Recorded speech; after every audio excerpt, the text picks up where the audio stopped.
Good morning. You are listening to 90.3 WMSC Upper Montclair. It is currently 7:03 a.m. here on November 14th, 2023. I'm your host, Nicole Passero, and join with me this morning we have my co-host.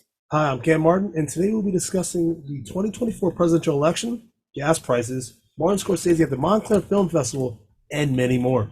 Here in New Jersey, the gas prices are decreasing. Across the United States, gas prices are continuing to drop, including right here in Montclair. Gas Buddy announced that the nation's average price of gas declined for the eighth straight week, falling by 4.6 cents over the past 7 days. Now, the national average price of gas is at $3.33 per gallon of regular fuel. The Garden State's average price per gallon is below the national average at $3.25. According to data, the cheapest place to get gas in the Montclair area is at $3.19 at the Delta Station on Bluefield Avenue. This is a report only. Patrick Dahan, head of petroleum analysis at Gas Buddy, said, quote, "As motorists turn their attention to Thanksgiving, they certainly can be thankful for the decline in gasoline price. Gasoline demand has struggled in recent weeks, falling not only due to the seasonal nature, as Americans drive less as the weather gets colder, but it appears there may be some economic headwinds entering the equation as well." So I think we are pretty thankful for this Absolutely. Thanksgiving. Absolutely. But Thanksgiving coming a week away, literally next Thursday. It is next Thursday. My cousin actually said to take a drive down to visit her. She's down a little outside of Delran, which it's kind of far. It's about an hour and some change. That's a bit of a hike. A little bit. And then on top of that, I got this upcoming weekend, I got a tournament and I got a Friendsgiving to go to.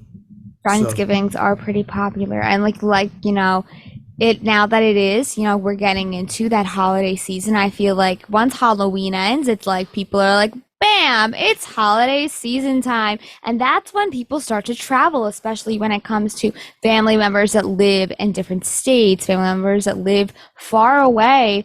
People are going to need to drive to them. Absolutely. And, the fact that, the gas prices are decreasing definitely are a plus for all of those drivers out there. And because it gets so expensive. Yeah. Especially when you're traveling far distances in multiple days a week. So many school districts in the state are finding ways to incorporate artificial intelligence into their lesson plans instead of ignoring and banning it. The rise of AI and ChatGPT are becoming more and more popular by the day. Lady Van Hoof, a Gifford High School 11th grader, explains how she thinks AI can be useful for students as well as it can be another topic that they learn about. Van Hoof said, quotes, "They could give me questions back, and if I know my content is good enough, I can be able to answer them well, and it could be a good study tool." Many educators across the country have been struggling with the rise of AI due to a higher chance of students cheating. Although some schools around the U.S. have banned it, students can also use it, the source of it, in their own free time outside of school hours. Jonathan Maxon, a vice principal at Deptford Township Schools, says, quote, "The genie is out the bottle. This is not going away. We want to make sure that we are leveraging this new technology to the best of our capabilities and that we are equipping our students with the dispositions to be the best digital citizens they can possibly be."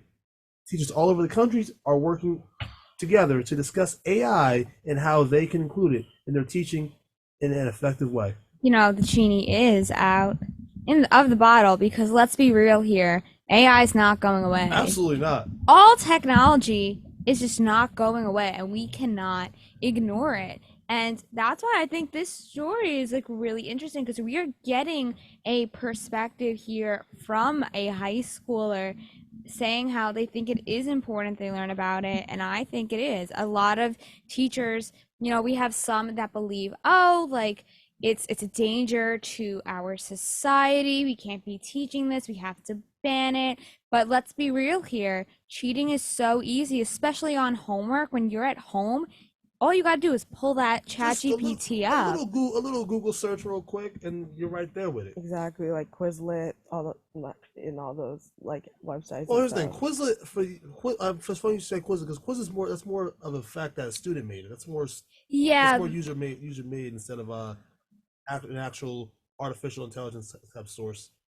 You know, things such as I don't know how I got an AI extension on my computer now. I don't know an how that AI happened. I have There's no an extension. idea how that. extension You know, now? like the Snapchat Yeah, AI, like that Oh, creeps me yeah. out. I I'm don't know. terrified. I don't know how I got an AI extension on my computer, but that's the thing I have now. So anytime I do a Google search, it's like the first thing I see is just what the AI says. Kind of concerning, but you know, I'm not arguing about it because you know, as a student, it kind of benefits a little bit. Not ever going to use that to cheat, but it's just the fact that that's if you have AI extensions on Google.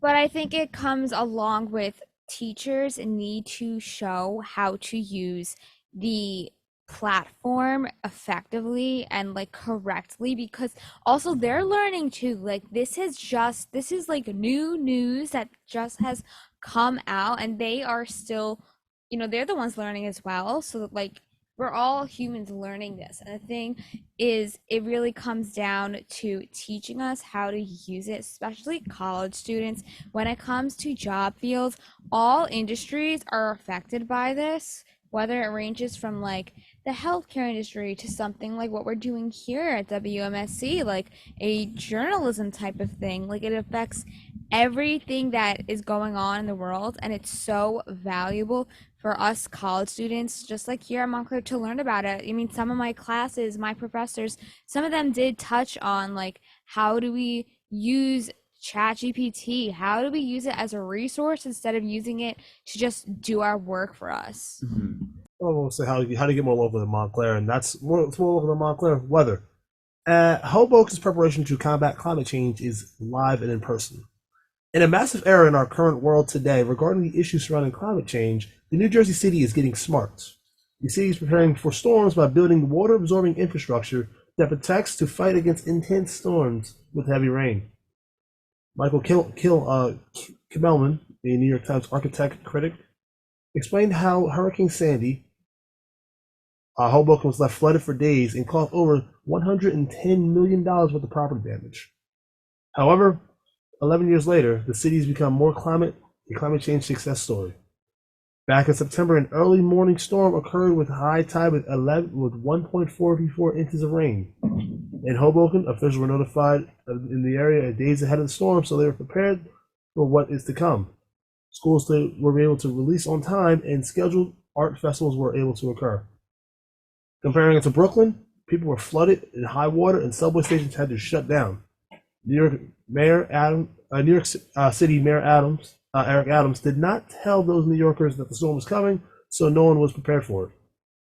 Exactly. So it's interesting because, this storm hit, and the fact that two places, comparing it from Brooklyn to Hoboken, They're right there from each they're other. not that far away from each other, and they both experience different things they both were affected by the storm differently because of preparation. And that's what it goes That's along the with. difference. That's the difference right there.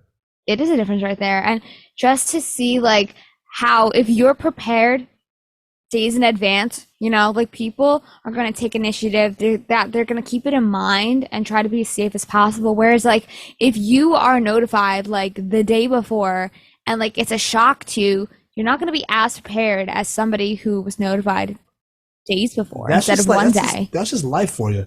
That is our time here on the Morning Buzz, here on 90.3 WMSC Upper Montclair. Feel free to tune in to the Morning Buzz the rest of the week, Wednesday, Thursday, Friday. Same time, same place, 7 a.m. to 9 a.m. And we hope you have a great rest of your morning.